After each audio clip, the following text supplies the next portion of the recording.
Hello everyone, मी जाकीर शेख, संचालक vision academy Gokunda Kinwat. आजच्या या व्हिडिओमध्ये आपण पोलीस भरती 2026 बीड जिल्ह्याचा पेपर अभ्यासणार आहोत, ज्यामध्ये मराठीचे 25 प्रश्न आहेत. 25 प्रश्नाचं स्पष्टीकरणासहित आज आपण अभ्यास करूयात. तर सुरुवात करू. पहिला जो प्रश्न आहे, काय म्हटलेला आहे पहा. अमर्याद या शब्दाचा योग्य विरुद्धार्थी शब्द कोणता? विरुद्धार्थी शब्द लिहायचा आहे अमर्याद. राईट. पहिला पर्याय अफाट. अफाट म्हणजे खूप मोठा. आणि दुसरा जो पर्याय आहे, दुसरा पर्याय मर्यादित. मर्यादित आणि अमर्याद हे दोन शब्द विरुद्धार्थी आहेत. अमोलही होत नाही आणि ससीमही होत नाही. राईट. हे ऑप्शन तिन्ही उर्वरित रॉंग आहेत. ऑप्शन नंबर 2 करेक्ट आहे. त्याच्यानंतर सेकंड क्वेश्चन पहा. खालीलपैकी संयुक्त स्वर कोणता? संयुक्त स्वर. संयुक्त याचा अर्थ असा होतो एकापेक्षा अधिक स्वर असलेला वर्ण. पहिला आहे अ. अ होत नाही. अ कारण ऱ्हस्व स्वर आहे. ई दीर्घ स्वर आहे. ओ हा ऑप्शन करेक्ट आहे, कारण याच्यामध्ये दोन स्वर आलेले आहेत, दोन वर्ण आलेले आहेत. याच्यामध्ये अ असेल, त्याच्यात ऱ्हस्व उ असेल किंवा दीर्घ उ असेल. यापासून बनलेला वर्ण कोणता आहे? ओ हा वर्ण बनतो. रू जो आहे, रू कोणता आहे? हा सुद्धा ऱ्हस्व स्वर आहे. म्हणून ऑप्शन नंबर 3 जो आहे उत्तर करेक्ट आहे. संयुक्त स्वर म्हणजे एकापेक्षा अधिक स्वराने मिळून बनलेला स्वर. त्यानंतर नेक्स्ट क्वेश्चन पहा. विद्वान या शब्दाचे स्त्रीलिंगी रूप ओळखा. विद्वान शब्दाचं काय आहे? स्त्रीलिंगी रूप. राईट. विद्वानी आहे, हा पण पर्याय चुकीचा आहे. त्याच्यानंतर विदुषी हा बी रॉंग ऑप्शन आहे. त्याच्यानंतर विद्वानचा विरुद्ध स्त्रीलिंगी जो शब्द आहे हा काय आहे? विदुषी आहे. विद्वत्ता सुद्धा होत नाही. हे शब्द चुकीचे आहेत. ऑप्शन नंबर 3 करेक्ट आहे. त्यानंतर चौथा प्रश्न पहा. संधी करा. कवी अधिक ईश्वर या दोन शब्दापासून बनलेला संधीचा शब्द कोणता आहे? पहिला ऑप्शन कवीश्वर, काबीश्वर, कवेश्वर आणि चौथा ऑप्शन आहे कवीश्वर. ऑप्शन नंबर 4 करेक्ट आहे. कारण कवी अधिक ईश्वर हा जो शब्द आहे हा स्वरसंधीचा उदाहरण आहे. कवी या शब्दाची शेवट विने झाली, दीर्घई आलेला आहे. त्याच्यानंतर इथं सुद्धा काय आहे? दीर्घई आहे. दोन स्वरामध्ये सजातीय स्वर जर मिसळले तर त्याच जातीचा दीर्घ स्वर बनतो. म्हणून इथं बी जो आहे हा दीर्घ आहे. हा स्वर संधीचा एक उदाहरण आहे. Option number 4. त्यानंतर नेक्स्ट क्वेश्चन पहा. घोडा या शब्दाचे अनेक वचन काय होईल? घोडा शब्दाचे अनेक वचन आहे. पहिला ऑप्शन घोडे, घोड्या, घोडो, घोड्यांना. तर ऑप्शन नंबर 1 जो आहे हा ऑप्शन करेक्ट आहे. बाकीचे हे उर्वरित जे पर्याय आहेत हे पर्याय चुकीचे आहेत. घोडा शब्दासाठी अनेक वचनासाठी वापरणारा जो शब्द आहे तो म्हणजे घोडे आहे. त्यानंतर 6वा प्रश्न पहा. तो मुलगा हुशार आहे या वाक्यात हुशार हे काय आहे? हा इथं शब्द आणि त्याची जात विचारलेला आहे. शब्दांच्या जातीवर आधारित घटक आहे. तो मुलगा हुशार आहे. पहिला ऑप्शन आहे नाम, सर्वनाम, विशेषण आणि क्रियापद. ऑप्शन नंबर 3 करेक्ट आहे. विशेषण. का? कारण इथं जो हुशार शब्द आहे या मुलाविषयी माहिती सांगत आहे. मुलगा आहे पण कसा आहे? हुशार मुलगा आहे म्हणल्यानंतर हा विशेषणाचा भाग झाला. एखादा शब्द नामाबद्दल अथवा सर्वनामाबद्दल अधिक माहिती सांगत असेल तर त्याला आपण विशेषण म्हणतो. आणि विशेषणामध्ये हा कोणता प्रकार आहे? याला आपण गुण विशेषण असे सुद्धा म्हणतो. तर ऑप्शन नंबर 3 जो आहे, हा 3 जो काय आहे पर्याय नंबर 3 करेक्ट आहे. त्यानंतर नेक्स्ट क्वेश्चन बघा. 7वा प्रश्न आहे. चा, ची, चे हे कोणत्या प्रकारच्या विभक्ती आहे? बरोबर आहे ना? म्हणजे हे कोणत्या विभक्तीचे प्रकार आहे? चा, ची, चे, च्या. द्वितीया, चतुर्थी, षष्ठी आणि सप्तमी. आपल्याला माहित आहे चा, ची, चे, च्या संबंध दर्शवण्यासाठी षष्ठीचे प्रत्यय आहेत. द्वितीय आणि चतुर्थीचे प्रत्यय सारखे आहेत. सलाते, सलानाते म्हणतो आपण. सप्तमी, त, इया हे प्रत्यय असतात. म्हणून चाचीचे हे जे विभक्तीचे प्रत्यय आहेत हे षष्ठीचे आहेत, ज्यांचा वापर संबंध दर्शवण्यासाठी आपण करतो. त्याच्यानंतर 8वा प्रश्न पहा. शेतकरी शेत नांगरतो या वाक्यातील प्रयोग ओळखायचा आहे. माहित असेल मराठीमध्ये 3 प्रयोग असतात: कर्तरी, कर्मणी आणि भावे. पहिला प्रकार आहे नवीन कर्मणी, दुसरा आहे कर्मणी प्रयोग, त्याच्यानंतर भावे प्रयोग आणि त्याच्यानंतर चौथा पर्याय आहे कर्तरी प्रयोग. आता शेतकरी जो शब्द आहे, शेतकरी हा वाक्याचा कर्ता आहे. त्याच्यानंतर शेत जो आहे, शेत काय आहे? वाक्यातला कर्म आहे. आणि नांगरतो काय आहे? हा वाक्यातला क्रियापद आहे. बरोबर आहे ना? तर कर्ता, कर्म आणि क्रियापद हे आलेले 3 शब्द आहेत. आणि हा जो वाक्य आहे शेतकरी शेत नांगरतो हा वाक्य कर्तरी प्रयोगाचा आहे, कारण इथं शेतकरी प्रथमा विभक्तीत आहे, त्याचबरोबर कर्मही प्रथमात आहे. नांगरतो हा जो वाक्यातला जो क्रियापद आहे हा साध्या वर्तमान काळाचा आहे. त्यानंतर 9वा प्रश्न पहा, पंचवटी या शब्दाचा समास कोणता आहे? मराठीमध्ये 4 समास आहे, अव्ययीभाव समास, तत्पुरुष समास, द्वंद्व समास आणि ज्याला बहुव्रीही समास आपण म्हणतो. समासाचे 4 प्रकार आहेत. तर पहिला प्रकार जो आहे अव्ययीभाव, दुसरा द्विगु, द्वंद्व आणि बहुव्रीही, हे 4 ऑप्शन आहेत. तर इथं दिलेला जो शब्द आहे पंचवटी, 5 वडांचा समूह, वडांचा समूह म्हणजे पंचवटी म्हणतो आपण. यासाठी उत्तर जो आहे हा पर्याय क्रमांक 2 आहे. ज्या समासामध्ये संख्याविषयी माहिती दिली जाते त्याला आपण द्विगु समास असे म्हणतो. याला संख्या पूर्वपद हा समास सुद्धा आपण म्हणतो. म्हणून ऑप्शन नंबर 2 करेक्ट आहे. अव्ययीभाव समासही नाही, द्वंद्वही नाही आणि बहुव्रीही सुद्धा नाही.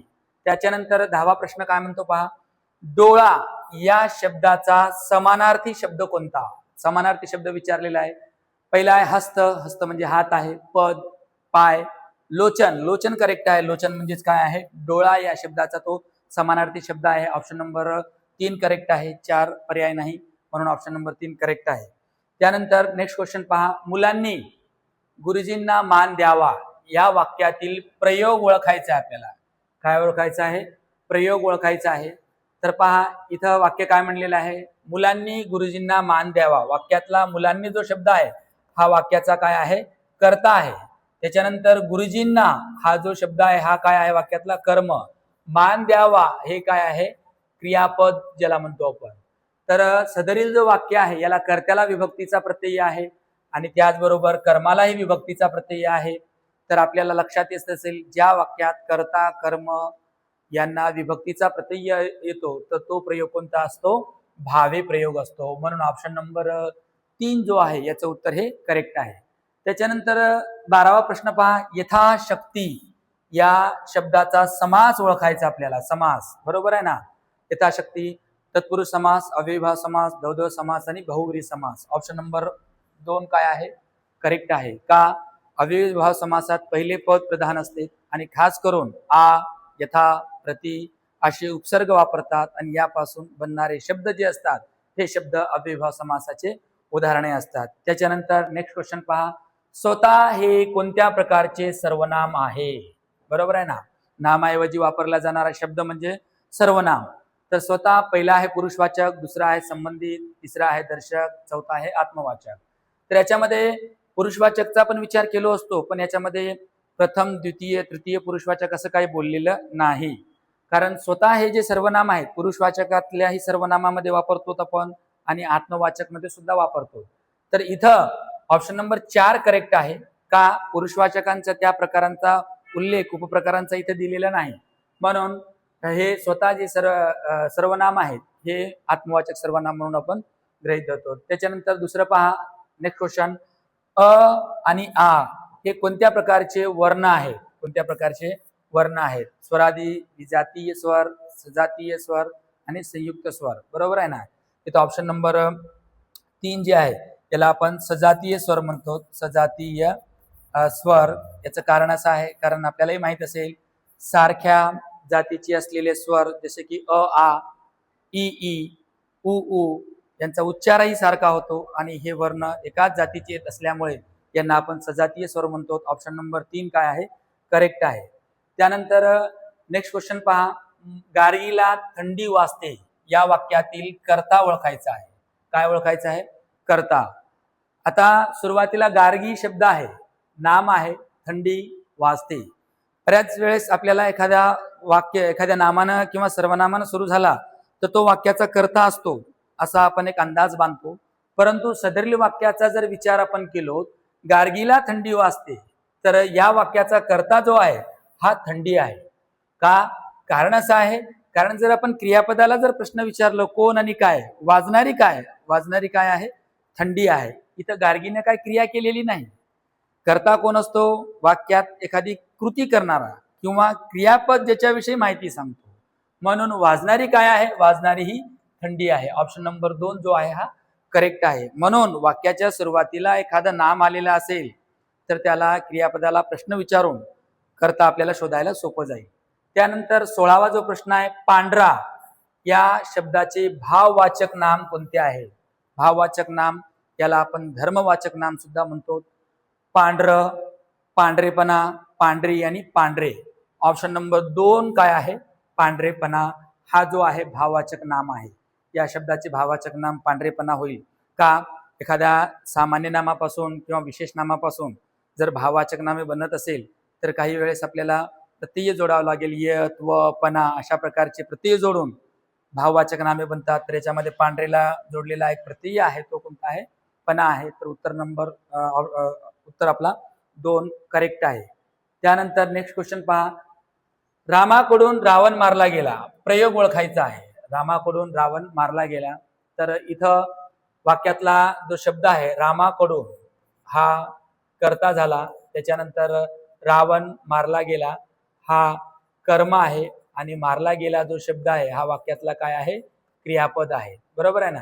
तर याच्यामध्ये कर्त्याला विभक्तीचा प्रत्यय असलेला जो प्रयोग असतो तो कर्मणी असतो. बरोबर आहे की नाही?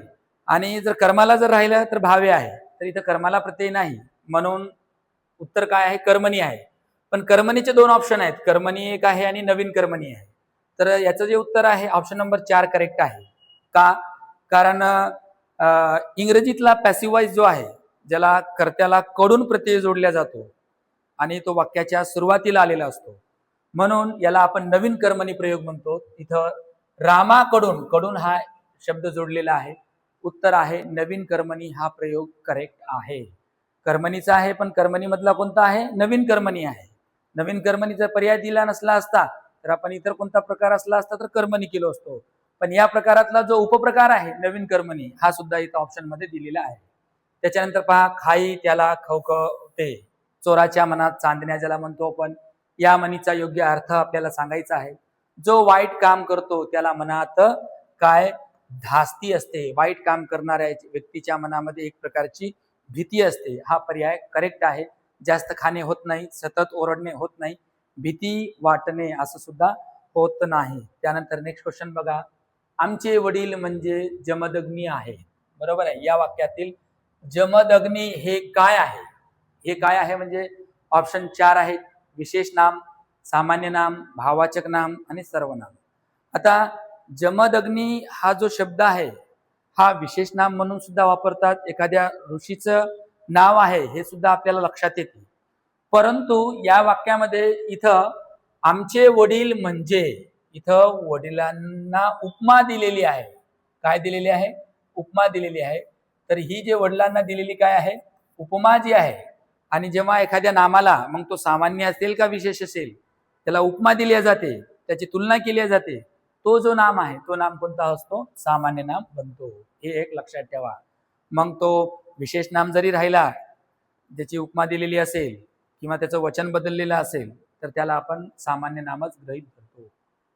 त्यानंतर 20वा प्रश्न पहा, अनुज या शब्दाचा विरुद्धार्थी शब्द कोणता आहे? बरोबर आहे ना? पहिला आहे अनु, बरोबर आहे, आणि ज याचा आपण असं फोड करू. अनुचा अर्थ काय आहे? नंतर. अनु म्हणजे नंतर. ज म्हणजे काय आहे? जन्मलेला, म्हणजे नंतर जन्मलेला, ज्याला आपण धाकटा सुद्धा म्हणतो, लहान सुद्धा म्हणतो. आणि याचा जो विरुद्धार्थी शब्द आहे, विरुद्धार्थी शब्द कोणता आहे? अग्रज आहे. अग्रज म्हणजे काय आहे? ज्याला अग्रज म्हणजे आधी जन्मलेला, अग्रज, अग्र आणि इथं ज आधी जन्मलेला, आधी, इथं ज म्हणजे काय आहे? जन्मलेला. तर याचा अचूक जो विरुद्धार्थी शब्द आहे ऑप्शन नंबर 1 आहे. मनोज नाही, पंकज, चिखलात जन्मणारा, धीरज, संयम हा सुद्धा ऑप्शन नाही. ऑप्शन नंबर 1 जो आहे अनुज या शब्दाचा विरुद्धार्थी शब्द अग्रज आहे. त्यानंतर नेक्स्ट क्वेश्चन पहा, शुद्ध शब्द ओळखा. कुटुंब जो शब्द आहे हा व्याकरण आणि लेखनदृष्ट्या अचूक म्हणजे हाच आहे, बाकीचे पर्याय येत नाही. त्याच्यानंतर दुसरा क्वेश्चन पहा, 22वा, दिगंबर या शब्दाचा संधी विग्रह करा. दिगंबर हा जो शब्द आहे हा व्यंजन संधीचा उदाहरण आहे. त्याचा जर विग्रह जर आपण केलो, दिग अधिक अंबर हा पर्याय नाही, दिगा अधिक अंबर हाही होत नाही, दी अधिक अंबर हा पण नाही, दिक अधिक अंबर हे अचूक विग्रह आहे. जो दिलेला शब्द आहे तो व्यंजन संधीचा एक प्रकार आहे. त्याच्यानंतर नेक्स्ट क्वेश्चन पहा. पाय या शब्दाचे सामान्य रूप काय आहे? सामान्य रूप तुम्हाला माहित असेल, विभक्तीचे प्रत्यय वापरण्यापूर्वी एखाद्या नामाला किंवा सर्वनामाला थोडक्यात त्याच्यात बदल करणे, त्याच्या स्वरूपात बदल करणे, त्याला आपण सामान्य रूप म्हणतो. कारण विभक्तीचे प्रत्यय प्रत्येक नामाला आपण सरळ जोडू शकत नाही. जे काही विभक्तीचे प्रत्यय आहे, सलाते सलानाते असेल किंवा इतर प्रत्यय असेल, त्यांना आपण जोडू शकत नाही. त्याच्या स्वरूपामध्ये थोडा बदल करावा लागतो. तर पाय याला पायास, इथं पायास हा सुद्धा नाही, कारण ऑलरेडी इथं विभक्तीचा प्रत्यय आहे, हा पर्याय होत नाही. त्याच्यानंतर दुसरा आहे पायाला, इथेही विभक्तीचा प्रत्यय आहे. पायी इथेही आहे. मग पाया हे उत्तर करेक्ट आहे, कारण इथं पायाचा सामान्य रूप जो आहे पाया केलो, याला आपण कोणत्याही मग इथं विभक्तीचा प्रत्यय जोडू शकतो. विभक्तीचा प्रत्यय आपण काय करू शकतो, याला जोडू शकतो. मग जोडू शकतो, हे एक लक्षात ठेवा, कारण त्याच्या मूळ रूपात बदल झाला. इथं पाय आहे तर पाया आहे, मग पायाला म्हणू शकतो, पायाचा म्हणू शकतो, पायांनी म्हणू शकतो. तर तात्पर्य सामान्य रूप म्हणजे विभक्तीचा प्रत्यय वापरण्यापूर्वी शब्दात होणारा बदल. त्याच्यानंतर 24वा प्रश्न पहा. त या, त इ आ हे कोणत्या विभक्तीचे प्रत्यय आहे? कोणत्या विभक्तीचे प्रत्यय आहेत? पहिला ऑप्शन तृतीया, पंचमी, सप्तमी आणि संबोधन. तुम्हाला माहित आहे तृतीयामध्ये कोणते नेयशी वापरतात, पंचमीमध्ये हे पण वापरत नाहीत. त्याच्यानंतर सप्तमीमध्ये त या हे विभक्तीचे प्रत्यय वापरतात. ऑप्शन नंबर 3 जो आहे हा करेक्ट आहे. त्यानंतर नेक्स्ट क्वेश्चन पहा. आईने मुलाला निजविले, क्रियापदाचा प्रकार ओळखा. पहा, 4 ऑप्शन आहेत. शक्य क्रियापद, प्रायोजक क्रियापद, संयुक्त क्रियापद आणि सहाय्यक क्रियापद. आता हा जो वाक्य आहे, या वाक्यात निजण्याची क्रिया करणारा कोण आहे? हा मुलगाच आहे. परंतु याला एक बाह्य घटक आहे जो निजण्यासाठी प्रेरित केलेला आहे. तो कोण आहे? आई आहे. म्हणून वाक्याचा कर्ता यालाच गृहीत धरावा लागेल, आईला आपल्याला. म्हणून एखादी क्रिया करण्यासाठी बाह्य घटक जर त्याला सपोर्ट करत असेल, मदत करत असेल, तर त्याला आपण व्याकरणामध्ये प्रायोजक क्रियापद म्हणतो. हे एक लक्षात ठेवा. हा या क्रियापदाचा अचूक प्रकार कोणता आहे? प्रायोजक क्रियापद आहे. तर अशा प्रकारे विद्यार्थी मित्रांनो, आजच्या या व्हिडिओमध्ये आपण बीड जिल्ह्याच्या पेपरचा आपण थोडक्यात अभ्यास केलेला आहे आणि ज्याच्यावर आधारित मराठीचे 25 प्रश्न होते. आणि पुढील व्हिडिओमध्ये आपण इतर जिल्ह्यात झालेले जे पेपर आहेत त्या पेपरचे मराठीचे 25 प्रश्न पुन्हा आपण अभ्यासूयात. इथं थांबू. धन्यवाद.